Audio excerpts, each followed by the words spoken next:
افراد زیادہ ہیں تو بھی ایک مسئلہ ہے، پھر آگے یہ ہے کہ آپ کے وسائل محدود ہیں اور اس طرح صحت کی سہولیات وہ بھی کم پڑ جائیں گی، چنانچہ رزق، صحت، رہائش اور دیگر ضروریات کے شدید مسائل سے آدمی دوچار ہو جاتا ہے جب آبادی بڑھ جاتی ہے۔ اور مجھے ایک ضمیر جعفری کا ایک خوبصورت شعر یاد آ رہا ہے، وہ کہہ رہے ہیں کہ انہوں نے اسی مسئلے کو اس میں بھی ایڈریس کیا ہے، کہتے ہیں شوق سے نور نظر لخت جگر پیدا کرو، شوق سے نور نظر لخت جگر پیدا کرو، ظالموں تھوڑی سی گندم بھی مگر پیدا کرو۔ اب دیکھیں کہ اس کے اندر بھی وہی ہے کہ آبادی زیادہ ہو رہی ہے اور وسائل جو ہیں ہمارے کم ہو رہے ہیں۔ تو یہ مسئلہ مزاحیہ انداز میں شاعر نے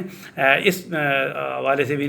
نشاندہی کر دی ہے کہ حکومت جو ہے وہ کوئی پراپر، جس کو کہتے ہیں نا، خاص مخصوص یا موزوں قسم کی، مناسب قسم کی منصوبہ بندی کرنے کی صلاحیت سے قاصر نظر آتی ہے، یا وہ منصوبہ بندی کا اس کو کوئی احساس نہیں ہے، اندازہ نہیں ہے۔ تو اسی لیے ایسی ہی کسی صورتحال کے حوالے سے ایک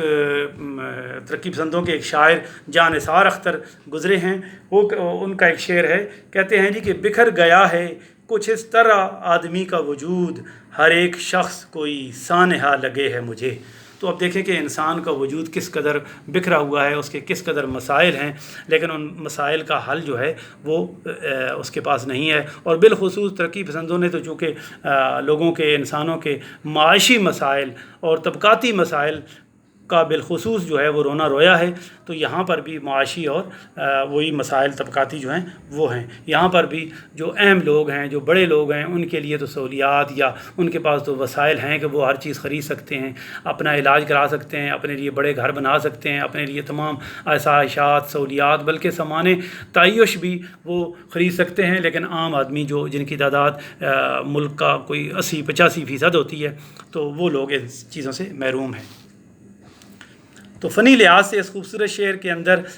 داخلی قوافی جو ہے وہ بھی آپ محسوس کر سکتے ہیں کہ داخلی قوافی کا جو ہے وہ بھی انتظام کیا گیا ہے۔ تو اس حوالے سے بھی دیکھیں تو یہ ان ساری خوبیوں کی وجہ سے یہ شعر زیادہ اس کی اہمیت جو ہے وہ بن گئی ہے۔ اچھا دیکھیں کہ طلبہ یہ دیکھیں کہ ایک یہ کہ آدمی مشکلات کا سامنا کر رہا ہے، دوسرا کثرت آبادی میں صحت مند اور ذی حواس یا ذی ہوش انسانوں کی تعداد کم ہو رہی ہے، اور وہ محض 2-4 ہی نظر آتے ہیں جو باعزت اور باسہولت زندگی گزار رہے ہوتے ہیں۔ تو گویا شاعر آج کے انسانوں کی حیوانی سطح کی زندگی یا مسائل سے بھرپور زندگی سے ناخوش ہے، اور اگر غور کیا جائے تو کسی حد تک اس صورتحال کی وہ مذمت کر رہا ہے، اور اہل اقتدار جو طبقہ ہے ان کو بھی خبردار، بین السطور ان کو بھی خبردار کیا جا رہا ہے کہ وہ کوئی خاص منصوبہ بندی کرنے سے وہ قاصر نظر آتے ہیں۔ اسی وجہ سے عوام جو ہے، آبادی جو ہے، وہ بہت زیادہ مسائل اور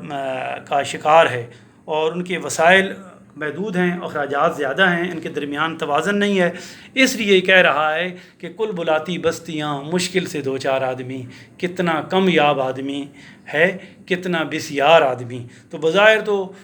انسان بہت زیادہ ہیں، لیکن نہ ان کو صحت کی وہ سہولتیں ہیں، نہ ان کو رہائش کی وہ آسانیاں ہیں، ٹھیک ہے جی، نہ ان کو ان کے وسائل اتنے ہیں کہ وہ اپنے بچوں کی تعلیم اور دیگر ضروریات کا جو ہے وہ مناسب جو ہے وہ بندوبست کر سکیں، اور حکومت جو ہے وہ بھی اتنی بڑی آبادی کو بنیادی ضروریات فراہم کرنے میں ناکام رہی ہے۔ چونکہ وہ ناکام رہی ہے، اسی لیے شاعر نے یہ اپنے ارد گرد مشاہدہ کیا ہے، اور تبھی تو اس صورتحال کو اپنے شعر میں شاعر نے قلم بند کیا ہے۔ اس لیے وہ کہتے ہیں جی کہ چونکہ یہ ان مسائل کی وجہ سے ہمارا ملک جو ہے وہ ایک مسائلستان بن گیا ہے، اور انسان بنیادی ضرورتوں سے محروم ہو چکا ہے۔ آنے والی نسلیں جو ہیں وہ کس طرح، یعنی کس قدر عذاب میں زندگی گزاریں گی، یعنی شاعر اس کا تصور کر کے یا اس کو تخیل، اس کے بارے میں سوچ کے وہ پریشان ہے، کہتا کیونکہ وہ حساس دل و دماغ کا مالک ہے، اس لیے اس صورتحال کا تصور کر کے وہ پریشان ہے، اور مقتدر حلقوں کو بھی اس شعر کی روشنی میں یا اس شعر کی صورت میں خبردار کر رہا ہے کہ آبادی جو ہے وہ بڑھ رہی ہے، اور مسائل جو ہیں انسان کے بڑھتے جا رہے ہیں، اور صحیح معنوں میں جو صحت مند انسان ہیں وہ اس معاشرے میں بہت تھوڑے رہ گئے ہیں، بہت برائے نام رہ گئے ہیں، اور بیماریاں جو ہیں وہ پھیلتی جا رہی ہیں۔ تو یہ کلبلاتی کا لفظ جو ہے یہ بڑا معنی خیز لفظ ہے کہ جس طریقے سے کوئی ہم کیڑوں کو یا اس طرح کے ان چیزوں کو دیکھتے ہیں تو وہ ایک دوسرے کے اوپر لوٹ پوٹ ہو رہے ہوتے ہیں، کلبلا رہے ہوتے ہیں، تڑپ رہے ہوتے ہیں، اس طرح سوسائٹی جو ہے، سوسائٹی کے افراد جو ہیں وہ تڑپ رہے ہیں، مسائل سے دوچار ہونے کی وجہ سے وہ تڑپ رہے ہیں، اور بڑی ہی یوں سمجھ جس کو کہا جاتا ہے جی کہ ایک ایسی زندگی گزار رہے ہیں کہ جو انسانوں کے لیے گزارنا بہت مشکل ہے، یا یوں سمجھ لیں جس کو ہم شاعری میں یہ کہتے ہیں کہ زندگی زندہ رہنا اور جینے میں بڑا فرق ہوتا ہے،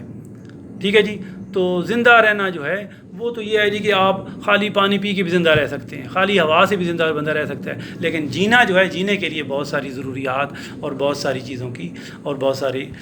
مسائل کے حل کی ضرورت ہوتی ہے، جو تبھی جینے کا مزہ ہے، ورنہ زندہ رہنا، سانس لینا یہ کوئی زندگی نہیں ہے۔ اسی لیے ایک شاعر نے کہا تھا نا کہ سانسوں کے سلسلے کو نہ دو زندگی کا نام، جینے کے باوجود بھی کچھ لوگ مر گئے۔ تو یہ جو بظاہر لوگ ہیں نا، یہ چلتے پھرتے جو نظر آتے ہیں، تو اسی لیے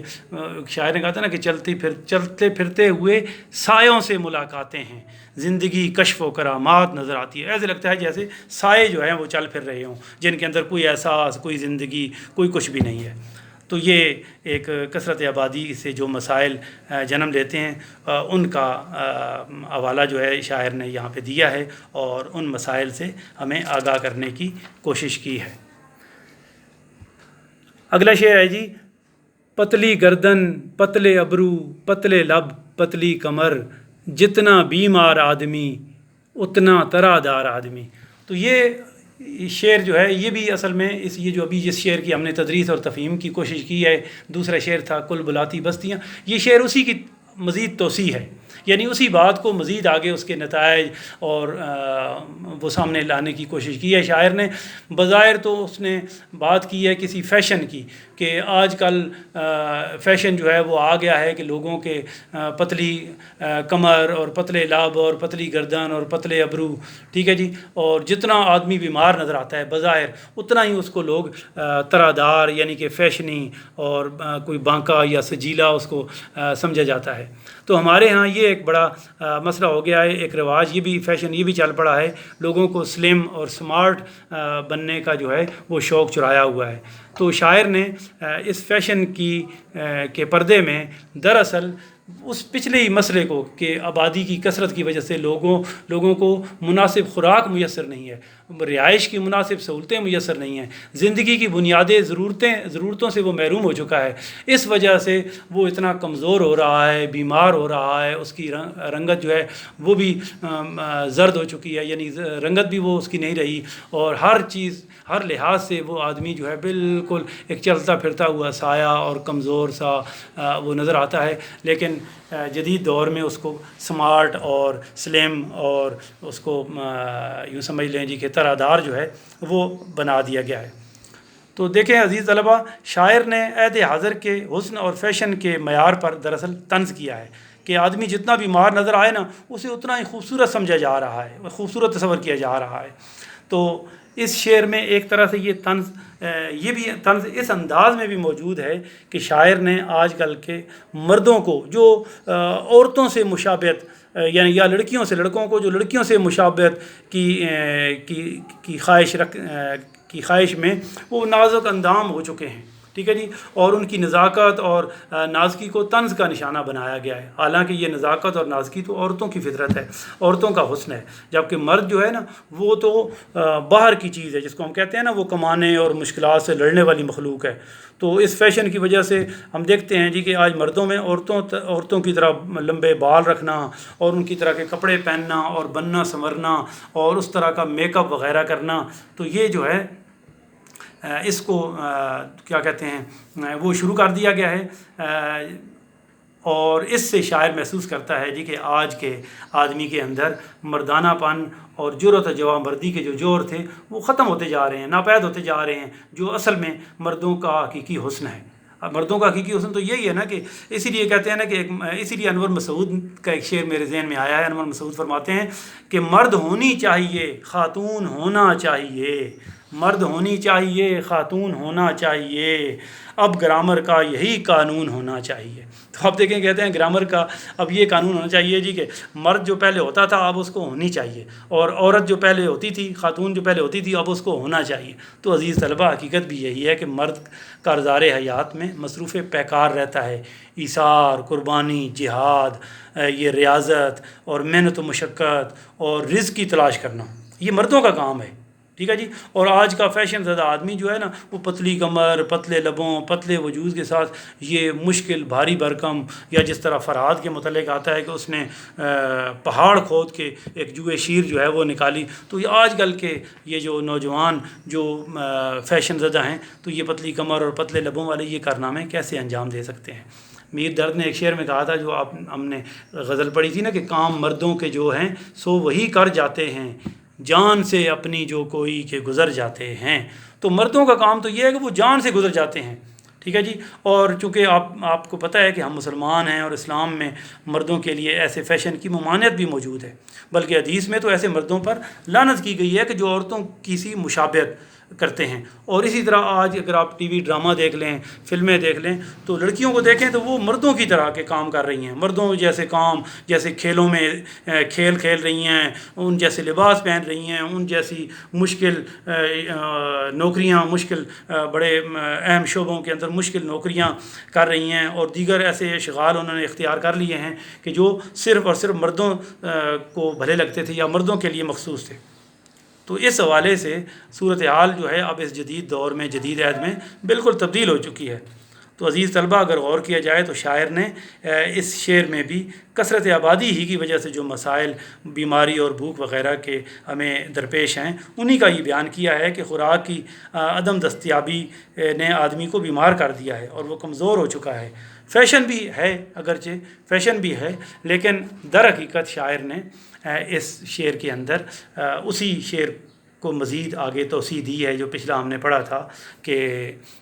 کل بلاتی بستیاں مشکل سے دو چار آدمی، تو یہ اصل میں وہی ہے۔ اور تھوڑا سا حوالہ اس میں جدید ایک فیشن کا، اس کو بھی شاعر نے تھوڑا سا حوالہ اس کو بنا دیا ہے، اور اس کے حوالے سے اپنی اس بات کو مزید شاعر نے پھیلایا ہے۔ اور مجھے امید ہے جی کہ یہ شعر جو ہے آپ کو سمجھ آ گیا ہوگا، اور آپ اس کو مزید اس پہ غور کر کے بہتر اس کی وضاحت اور تشریح جو ہے امتحانی حوالے سے تیار کر سکتے ہیں۔ اس کے ساتھ ہی یہ لیکچر اب ختم ہوتا ہے، اپنے اختتام کو پہنچتا ہے، اور انشاءاللہ زندگی رہی تو باقی اشعار کے ساتھ پھر اگلے لیکچر میں ملیں گے۔ تب تک کے لیے خدا حافظ۔